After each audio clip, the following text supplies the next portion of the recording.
Magandang tanghali everyone. Ayan. Luto na po ang ulam at ang kanin ay hindi pa. Ang oras natin ay alas 4 na ng hapon. At yan, dahil wala na pong mahagip na kutsara. Yan na lang ang kutsara. Ayan, ang ulam po ay paksiw na kamatis na may kasamang sitaw at saka, anong tawag dyan sa isdang maliliit na iyan? Po ang tinatawag na tuon-tuon. Ayan. Yan po ang ulam namin ngayon.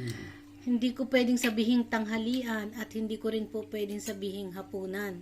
Dahil hindi pa po luto ang kanin at pagkagaling pa namin sa trabaho, saka kami nagluto dahil hindi pwedeng magsaing ng umaga, napapanis ang kanin. Nagdiyo po ang aming katulong. Dahil sobrang init po dito sa amin ngayon.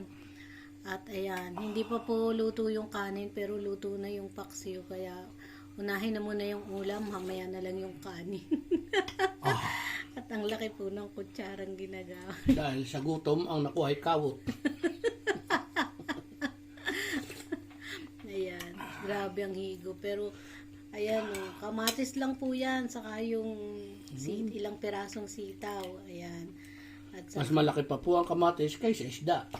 yung isda po yan siya ay, ano po, yan, tuyo pong isda. Sinangag muna. Sinangag muna, tapos bago po nilagay sa paksiw. So, ayan, hindi na niya kailangan lagyan ng timpla kasi masarap na yung isda dahil nga siya tuyo na nilagay na sa paksiw. O, ayan.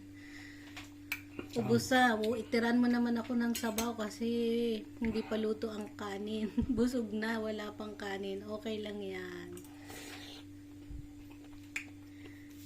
O, ayan. Ayan po mga kaibigan. Meron naman po kami dyan ginatang gabi. Kaya So, thank you po sa panunood. Salamat sa patuloy na pagsuporta.